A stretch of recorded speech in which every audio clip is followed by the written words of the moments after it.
Good afternoon, my friends. This is Paul, and after what feels like an eternity, which was actually from 2015 to 2019 in perspective, Banjo and Kazooie are finally in Super Smash Bros. As part of the third Challenger Pack, as well as the third fighter in the Fighters Pass.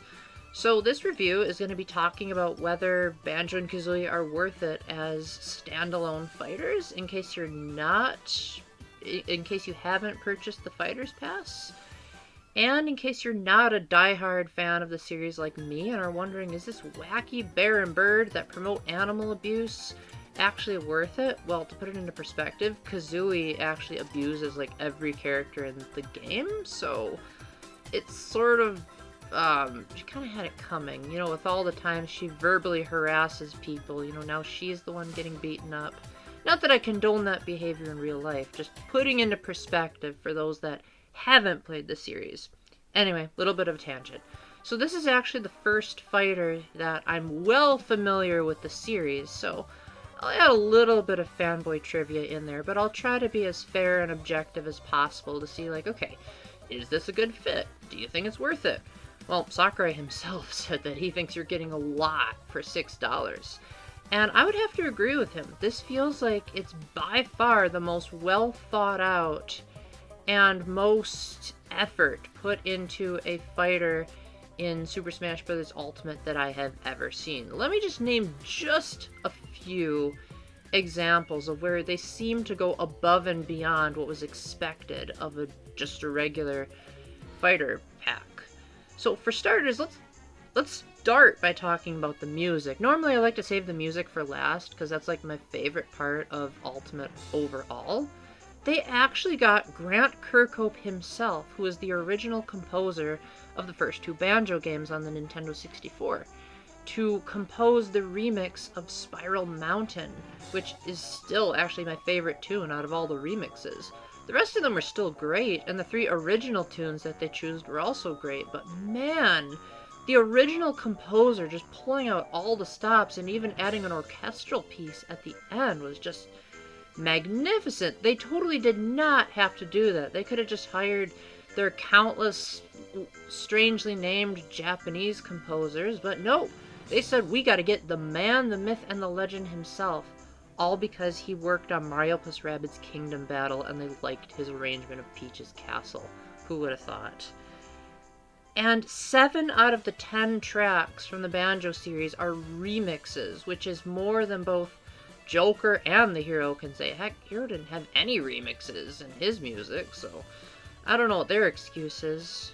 Maybe it's because Atlas or Square Enix was giving them troubles because Enix published the original Dragon Quest. Anyway, off topic. Now let's talk about Banjo and Kazooie's moveset. So, for their neutral special, they shoot eggs out of Kazooie's mouth, which may seem counterintuitive, but don't worry, they make a joke about that in the actual game.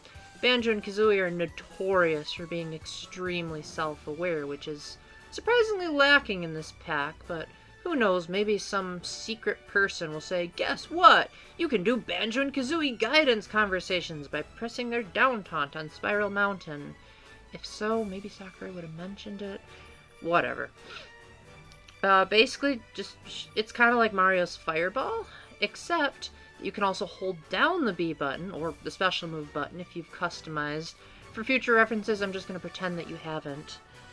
To pull out the Brigo Blaster, which is otherwise known as basically Banjo treating Kazooie like she's a rifle. Then you can walk around and shoot eggs straight forward. So then it basically becomes more like Luigi's fireball launcher instead of Mario's. So yeah, kudos for choices. However, you can't use the eggs for too long because the more you shoot, the less power they will have, which is a nice compromise to the fact that you only had a limited supply of eggs in the original game, so it's semi-incorporating some of that resource management that Banjo and Kazooie were so fond of.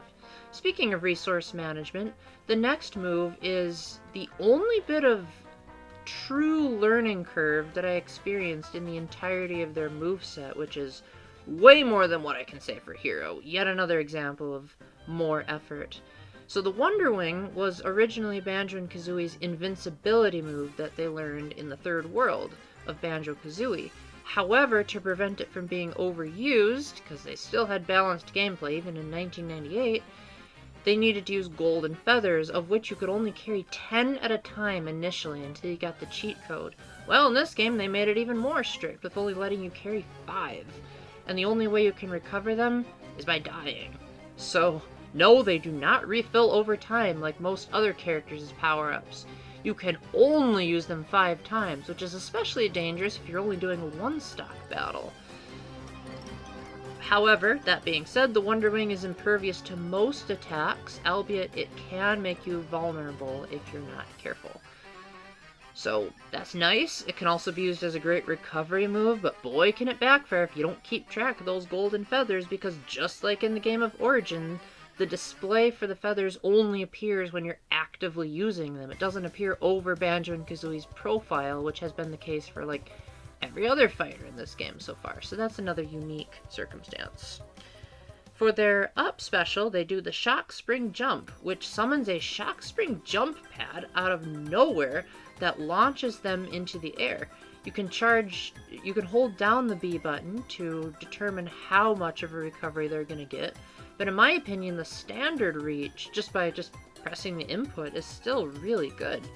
In addition, the Shock Spring Jump Pad itself is treated like Sonic's Spring. So basically, you can hurl it at opponents, or they can hurl it at you, which I thought was a really cool touch, and there's not even an equivalent in their original game, which is cool. Not only that, but it's one of the first, if not the first, recovery moves in Smash history that actually allows you to do a jump after you have recovered. So that is neat, you know, taking into account that Kazooie is a bird, and she can do that in the game of Origin as well. Finally, for their down special, which is going to take some getting used to, is a grenade egg, which is where Kazooie poops out an explosive egg. However, as Sakurai pointed out, it might be counterintuitive to most Smash players to use it at first, because it comes from behind the fighters as opposed to in front. So you have to be facing away from your opponent to hit the grenade egg effectively. To minimize overuse, it can also be tossed at you, but it has a very short fuse. Now, in the original game, grenade eggs were actually another area where you had to manage how many of them you had, because again, resources were limited. But I'm glad that for once they decided not to be faithful to the original game, because that would just be overkill, what with the Wonder Wing already being a lot of micromanagement. Finally, for their final smash, they summon the Mighty Jinjonator, which makes a giant statue of the Jinjos appear. And then they assault the player, which mimics how Banjo and Kazooie dealt the final blow to Gruntilda in the final battle of Banjo-Kazooie. This is cinematic and awesome, even though it kind of feels like it's stealing Banjo and Kazooie's thunder. Like, I don't know, I was thinking the Beak Bomb, you know, when they, like, homing attack at an opponent when they're flying would have been cooler, but I'm not complaining. It's nice that they have so much attention to detail, and I really love it when Sakurai puts in the time to add new 3D models, especially because he said he wanted to minimize how many models he made because he said the trophies were a pain to develop. Spiral Mountain is the new stage that you get with all of this, and it is gorgeous!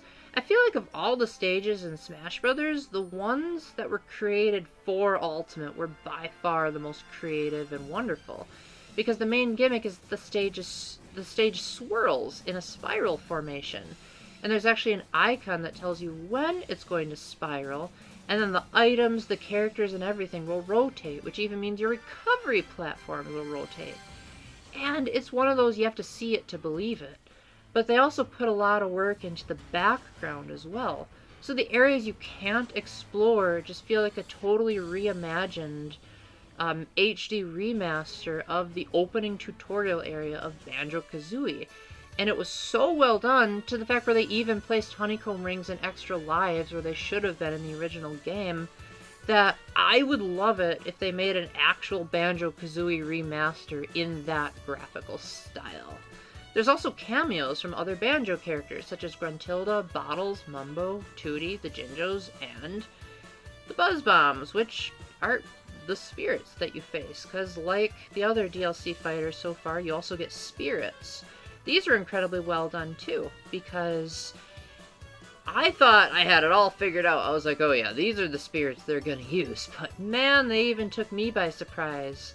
I especially love what they did with bottles, where they made it so that Donkey Kong turned invisible to represent how Bottles was turned into a ghost in Banjo-Tooie. So the attention to detail was remarkable. And instead of just using Google Images, they just took pictures of the models that they designed for this game to make the spirits. And then for the Banjo and Kazooie spirit, they took the model used in the Banjo-Tooie manual. Oh my gosh, I could just go on and on, but I gotta talk about their classic mode route now. So, as probably predicted by the majority of Banjo and Kazooie players, Banjo and Kazooie's objective in classic mode are to take on characters that are partners. So for instance, the Ice Climbers, Duck Hunt, Rosalina, and Luma, and then eventually separate characters that are usually seen working together, Link and Zelda, and Fox and Falco. For the final boss, they take on the Master Hand and Crazy Hand, which, I mean, sometimes I feel like they're kind of opposed to each other as opposed to working together, but then again, I guess it's better than creating an entirely new Gruntilda battle, because I guess they wanted to save that for the Spirit Board. So, overall, the presentation, the amount of work, the music, it's very whimsical and happy-go-lucky. I think this is absolutely worth the $6, because you're getting stellar music, stellar spirits, an extremely amazing and innovative stage, and the characters are very newbie-friendly and easy to pick up and play. The Wonderwing may take a little bit of getting used to, but apart from that, this is a really easy-to-grasp, fun-to-learn duo of characters. The only thing I can think of that even in the slightest might turn people off is that they might be kind of a little bit perturbed at all of the animal abuse, like how Banjo seems to be slamming Kazooie into the ground and pounding her beak. And yeah, I can kind of see that, but then again, there are so many examples of fighting in this game anyway that I feel like if you're afraid of abuse, just don't play Super Smash Bros. To begin with. And like I said, in the game of Origins, Kazooie never has a nice thing to say about anyone in the game unless there's something in it for her. So, again, it's kind of one of those, you kind of picked your own poison there, girl. And yes, Kazooie is a girl, despite the fact that she's voiced by a man, which is super cool in my opinion. And they have all their old voiceovers, which, that's nice. So with that, I actually have a special treat for those of you that stuck around until the end. So a little bonus that they added in the presentation where they talked about Banjo and Kazooie, they said that they would add some more Mii Fighter costumes, which at first I was kind of groaning, so I was like, oh, come on, when are they going to give that up? But then they announced that Sans from Undertale would be a Mii Fighter costume, and it would come with a brand new arrangement of Megalovania, which is Sans' battle theme in the genocide route of Undertale, remixed by none other than Toby Fox himself, who made most of Undertale and also composed all of the music. Only for 75 cents. So I'm not going to bother doing a full-on review like I did of this. I'm just going to show you footage, which includes the music, and I chose to have Frisk represented by Hero, so I mean, it fits. You know, Hero is a very generic name, and you're supposed to be very generically named in Undertale, so enjoy the footage, and hope you'll consider giving Sans a download. Again, it's only 75 cents. What do you have to lose? And Toby is like an amazing composer, so give him some help. Maybe that'll help Deltarune Chapter 2 come out faster. With that, thank you for watching, and until the next time, keep the faith, stay epic, God bless, and wish for more cool characters to enter Smash. Bye-bye for now.